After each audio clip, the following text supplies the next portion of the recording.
Hello दोस्तों, नमस्कार। हमारे ज्ञान केंद्र चैनल में आपका स्वागत है। जिन्होंने अभी तक हमारा चैनल सब्सक्राइब नहीं किया है, कृपया सब्सक्राइब कर लें और लाइक और शेयर करना ना भूलें। दोस्तों, आज हमारा टॉपिक है रस। तो हम जानेंगे कि हिंदी में रस कितने होते हैं और रस किसे कहा जाता है। तो दोस्तों, आज हम अपने आज के मोटर कोड के साथ अपनी आज की क्लास शुरू करेंगे। दोस्तों, आज का हमारा मोटर कोड है, सिर्फ खड़े होकर पानी देखने से आप नदी पार नहीं कर सकते। सिर्फ खड़े होकर पानी देखने से आप नदी पार नहीं कर सकते हैं। यदि आपको मंजिल पाना है तो दोस्तों कुछ न कुछ का होगा, अवश्य कुछ न कुछ करना पड़ेगा। दोस्तों, आप अपने मंजिल पाने के लिए लगातार प्रयास करते रहिए, जिससे क्या होगी कि मंजिल आप अवश्य एक दिन पार कर सकेंगे।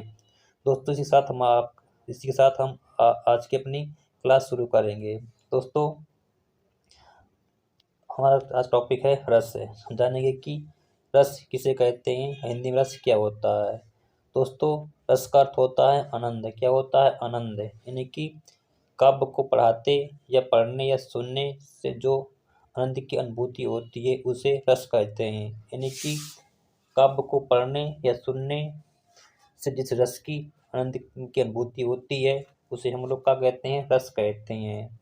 दोस्तों, रस को काव्य की आत्मा या प्राण माना जाता है। यानी कि रस जो होता है ना, वो काव्य की आत्मा या प्राण माना जाता है। दोस्तों, इस साथ हम लोग नेक्स्ट चलेंगे, जानेंगे कि रस के कितने अंग होते हैं। दोस्तों, रस के आपके कितने अंग होते हैं? रस के आपके कितने होते हैं? 4 अंग होते हैं। कौन कौन से? स्थायी भाव, विभाव, अनुभाव, संचारी या व्यतिवादी भाव। दोस्तों, कौन कौन से होते हैं रस के 4 अंग?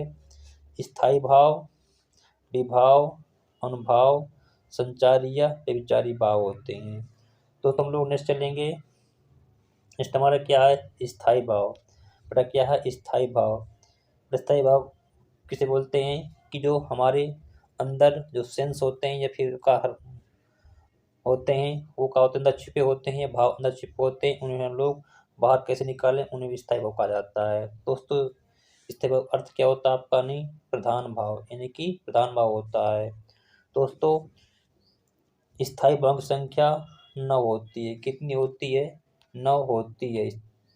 दोस्तों, रस कितने होते हैं आपके? 9 होते हैं, जिन्हें हम लोग नौरस कहा जाता है। दोस्तों, यदि आपसे हिंदी पूछे कि रस कितने होते हैं तो हम लोग 9 लगाएंगे और स्थायी भाव भी 9 होते हैं। दोस्त, यदि पूछे आपसे कि हिंदी में कुल कितने रस होते हैं, दोस्तों कितने होते हैं आपके? कुल रस 11 होते हैं। यानी कुल जो पूछे तो हमको क्या करना है? रसों को 11 मारना है। दोस्तों, साथ हम लोग नेक्स्ट चलेंगे।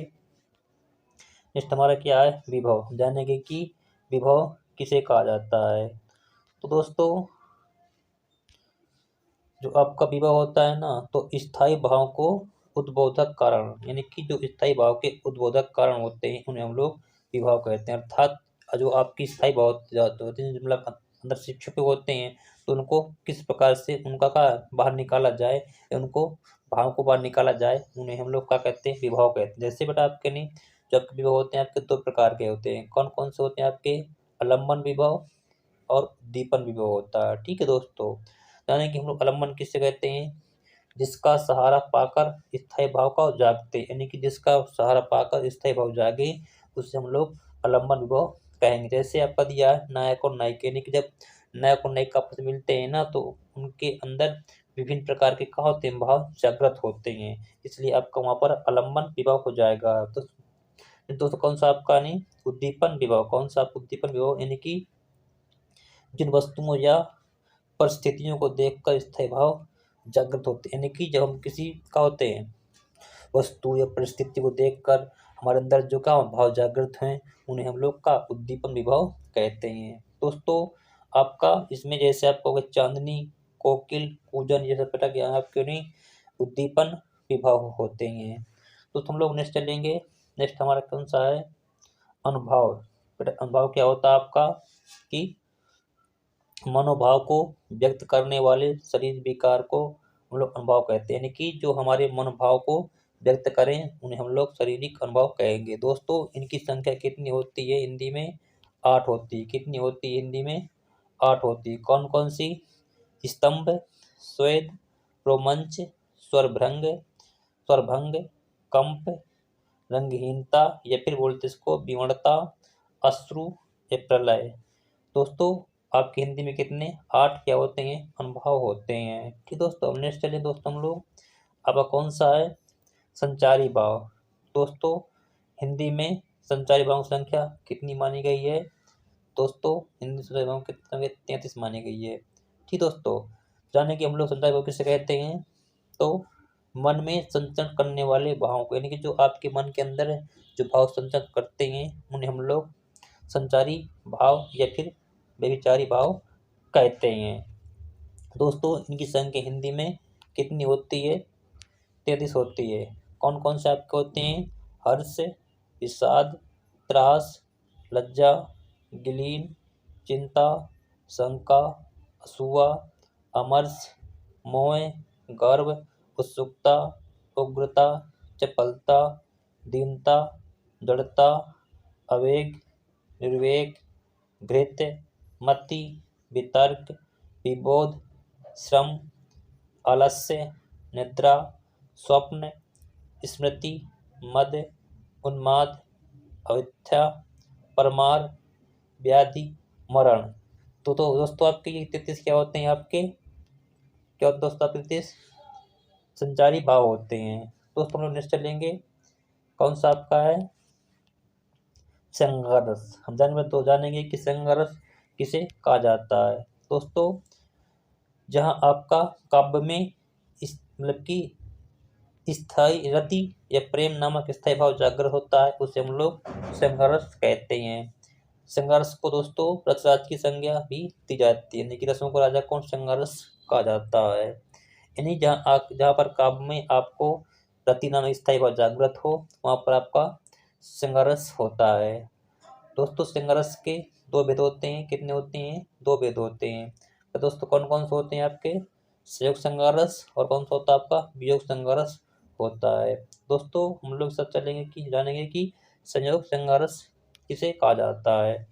दोस्तों जो आपका संयोग संघर्ष होता है ना, जहाँ पर आपके नायक या नायिका के मिलन पर, यानी कि जब नायक और नायिका के मिलने पर जो भी भाव का व्यक्त जागृत हो वहाँ पर आपका संयोग संघर्ष हो जाएगा। जैसे आपका दिया गया है, बतरस लालच लाल की मुरली दरी लुकाए, सांव करे भवन हंसे दैन कही नट जाए। यानी कि जब राधा जी को श्री कृष्ण से बात करनी होती थी तो वो उनकी मुरली को लुका लेती थी और कहती थी कि मैं तुम्हारी मुरली नहीं लुकाया हूँ। ठीक है, तो वहाँ पर क्या कहूँगा कि जो आपके राधा और श्री कृष्ण के प्रेम के बारे में यहाँ पर क्या होता है, आपका उनका भाव जागृत होते हैं, इसलिए आपका यहाँ पर संयोग संघर्ष हो जाएगा।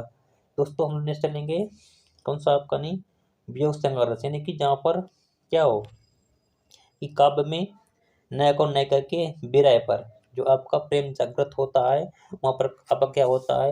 वियोग संघर्ष हो जाएगा। तो इसमें क्या होता है, जैसे आपका दिया गया है, निस्दिन बरसत नयन हमारे सदा रहित पावस ऋतु हम पर पय श्याम सितारे। यानी कि इसमें कहा गया है कि हमारे निस्दिन क्या नयन बरसते रहते हैं, जिस प्रकार की जो ऋतु होती है न, मानो कि हमेशा हमारे पास सदा ही का बनी रहती है। दोस्तों यहाँ पर गोपियाँ होती हैं श्री कृष्ण से प्रेम करती हैं, उसी प्रेम का कारण क्या होता है? यहाँ पर आपका नहीं वियोग संघर्ष होता है। दोस्तों इस पंक्ति को किसने? सूरदास जी ने का इसको रचित की है। दोस्तों नेक्स्ट हम चलेंगे, कौन सा है? तब जानेंगे कि इसके अवयव क्या होता है, अर्थात संयोग संघर्ष या संघर्ष के अवयव इसमें क्या क्या होते हैं। दोस्तों जो आपका आश्रय इसमें क्या होता है? नायक हो जाएगा, आलम्बन क्या हो जाएगी? नायिका हो जाएगी, और उद्दीपन क्या हो जाएंगे? जैसे आपके हाव भाव, यानी कि नायक चेष्टाएं जैसे होंगी इसके आपके हाव भाव हो गए, मुस्कान, तिरछी जो आपके होते हैं तिरछी देखना, मुस्का देना देख करके, सब बेटा क्या होंगे? आपके उद्दीपन हो जाएंगे। अनुभव बेटा क्या होता है? कटाक्ष करना, लिंगन करना, चुंबन करना, जो आपके होंगे क्रिया करेंगे बेटा क्या होंगे? आपके अनुभव हो जाएंगे। तब संसारी बेटा क्या हो जाएगा? जो लज्जा हो गया, हर्ष, चपलता, जो विभिन्न प्रकार के कहा होंगे क्रिया करते हैं वहाँ पर, जिनसे क्या होते हैं आपके संसारी भाव का जागृत होते हैं। दोस्तों जिन्होंने अभी तक हमारे चैनल जिन्होंने अभी तक हमारे पीछे वीडियो नहीं देखे हैं तो कृपया हमारे प्लेलिस्ट जाकर पीछे के वीडियो अवश्य देख लें। तो हम लोग नेक्स्ट चलेंगे, कौन सा बेटा अलंकार है आपका, कौन सा आपका रस है, हास्यरस। कौन सा बेटा आपका नहीं हास्यरस है। तो जानेंगे कि हास्यरस किस स्थायी भाव का होता है, आपका हास होता है, यानी कि किसी व्यक्ति के व्यक्तिगत आकार, वेशभूषा, वाणी, चेष्टा आदि को देखकर जो वहाँ पर आपका होता है हास नामक भाव का होता है जागृत होता है, वहाँ पर आपका हास्यरस हो जाता है। जैसे आपका दिया गया है, तमुरा ले मंच पर बैठे प्रेम प्रताप, साज मिले 15 मिनट घंटा भर आलाप, राग में मारा गोता, धीरे धीरे खिसक चुके थे सारे श्रोता। दोस्तों क्या इसमें जब इसको हम काबू का करते हैं, पढ़ते हैं या फिर इसको क्या करते हैं, उसका अनुभव करते हैं, तो हमको वहाँ पर हास नामक का होता स्थायी भाव जागृत होता है, इसलिए आपको यहाँ पर हासरस हो जाएगा। दोस्तों ये पंक्ति किसकी, काका हाथरसी द्वारा क्या है रचित की गई है। दोस्तों हम लोग इसका नेक्स्ट चलेंगे, आपका कौन सा है, करुण रस। कौन सा होता है आपका नहीं करुण रस है नहीं। दोस्तों इसमें क्या है, जहाँ काव्य को पढ़ते समय आपका स्थायी शोक यानी कि शोक नाम स्थायी भाव जागृत हो, तो वहाँ पर टक्का होगा आपका नहीं करुण रस हो जाएगा।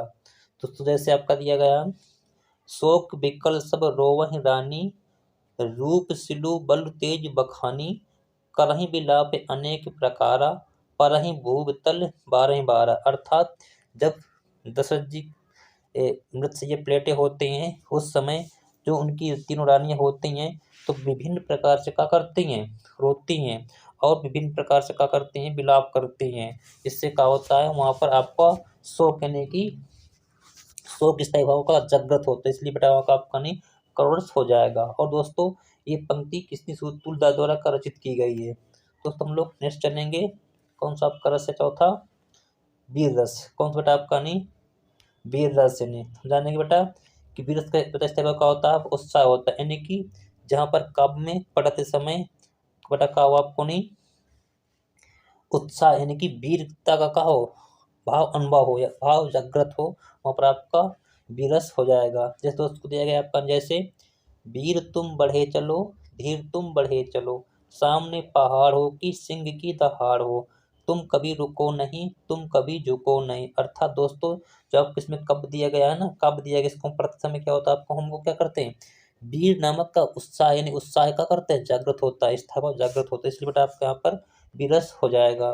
दोस्तों ये पंक्ति किसकी रचित की गई है, द्वारिका प्रसाद मिश्र द्वारा का रचित की गई है दोस्तों। ठीक है दोस्तों, यानी कि दोस्तों हम नेक्स्ट चलेंगे, नेक्स्ट आपका कौन सा है, रौद्रस। कौन सा आपका नहीं रौद्रस है बेटा, इसके स्थायी का होता है आपका क्रोध होता है, यानी कि जब हमको काव्य में पढ़ते समय, ठीक है, जब आपका काव्य में पढ़ते समय आपका क्रोध नामक भाव जागृत हो, तो वहाँ पर आपका रौद्रस हो जाता है। जैसे आपका दिया गया है, श्री कृष्ण के सुन वचन, अर्जुन क्षोभ में जलने लगे, सब शील अपना भूल कर करतल युगल मलने लगे, संसार देखे अब हमारे शत्रुरण में मृत पड़े, करते हुए ये घोषणा वे हो गए उठ खड़े। अर्थात जब श्री कृष्ण जी के वचन सुनते हैं अर्जुन, तो उस समय उनके वचन सुनकर के वो क्रोध से जलने लगते हैं और सोचते हैं, सोचने जलने के कारण क्या होता है, दिखाते हैं कि देखो संसार में ये मृत पड़े हुए आदमी हैं, यहाँ पर का किसी सब शत्रु है, किसी कोई नहीं है। इसलिए उनकी बात सुनकर अर्जुन तुरंत युद्ध करने के लिए क्या होते हैं, खड़े हो जाते हैं दोस्तों। तो यहाँ पर आपको क्या क्रोध नामक क्या हो स्थायी भाव जागृत हो रहा है, इसलिए आपका यहाँ पर रौद्रस हो जाएगा। दोस्तों ये पंक्ति मिश्रण द्वारा का रचित की गई है। दोस्तों हम लोग नेक्स्ट चलेंगे, नेक्स्ट हमारा कौन सा है, भयानक रस। कौन सा बेटा आपका नहीं भयानक रस होता है, यानी कि इसका स्थायी भाव क्या होता है बेटा, तय होता है, यानी कि जहाँ पर हमको काव्य को पढ़ते समय भय नामक स्थायी भाव का अनुभव हो, वहाँ पर आपका नहीं भयानक रस हो जाएगा। दोस्तों जैसे आपका दिया गया है, उधज गरजती सिंधु लहरियाँ, कुटिल काल के जालों सी, चली आ रही फेन उगलती, फन फैलाए ब्यालों सी। यानी कि यहाँ पर जयशंकर की जो कामायनी महाकाव्य यहाँ से इसको कर लिया गया है। दोस्त बताया गया है कि जब बरसात के समय में बड़ी बड़ी मतलब कि जब भयानक का होता है, बादल छाए जाते हैं और काला काले बादल जो कि लगते हैं, उस समय बहुत ज़्यादा भय का अनुभव होता है। इसलिए यहाँ पर आपका नहीं भय का अनुभव होता है, इसलिए आपका यहाँ पर भयानक हो जाएगा। दोस्तों हम लोग नेक्स्ट चलेंगे। नेक्स्ट हमारा क्या है आपका नहीं विभत्स रस। कौन सा आपका नहीं विभत्स रस है।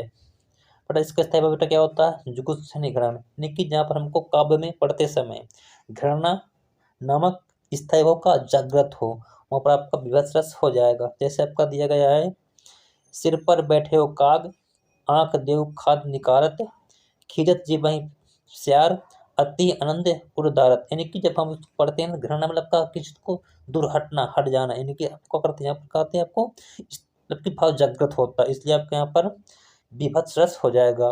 दोस्तों ये पंक्ति भरत नरिजन द्वारा रचित की गई है। दोस्तों हम नेक्स्ट चलेंगे। नेक्स्ट हमारा क्या है अद्भुत रस। कौन सा आपका नहीं अद्भुत रस है। मतलब इसमें जानेंगे कि अद्भुत से कहा जाता है कि इसका स्थायी बेटा क्या होता है अब इसमें आश्चर्य होता है, यानी कि जब हम किसी चीज को देख करके या फिर कुछ करके वहां पर आपको नहीं आश्चर्य का हो या विस्मय का हो, बहुत जागृत हो, वहां पर आपका क्या होता है अद्भुत रस हो जाता है। जैसे आपका दिया गया है, अखिल भुवन चर आचर सब, हरिमुख में लाखी मातु, चकित भई गदगद वचन, दीक्षित दृग पुलकातु। यानी कि जब माता कौशल्या भगवान राम के मुख में तीन लोगों को देख करके अचानक चकित हो जाती है, तो उनको ये लगता है कि मतलब कि असर हो जाती है कि मतलब कि यहाँ पर हो क्या रहा है, इस चीज के मुंह में है क्या है। तब बेटा वहां पर आपका क्या होता है मतलब कि विस्मय नहीं कि विस्मय आश्चर्य हो जाता है, इसलिए बेटा आपका वहां पर आश्चर्य रस हो जाएगा। दोस्तों इसमें आपका नहीं जो एक पंक्ति किसकी है सेनापति द्वारा रचित की गई है। दोस्तों इसमें क्या है आपका नहीं आश्रय, बेटा इसमें क्या माता कौशल्या जी है, क्योंकि वो क्या करते हैं वहां पर भगवान राम को क्या कर देखते हैं, ठीक है। लेकिन अलमन बेटा क्या है कि शिशु ने राम के मुख में क्या करना तीन लोगों को क्या करना देखना, और पका हो जाएगा अवलंबन हो जाएगा। बेटा अनुभव बेटा क्या अनुभव हम लोग क्या करते हैं कि चकित हो जाते हैं, उसको मुख को तीन लोगों को देख कर चकित हो जाती हैं, तो बेटा खा पानी अनुभव हो जाएगा। दोस्तों मैं उम्मीद करूंगा कि आपको ये समझ में आ गया होगा।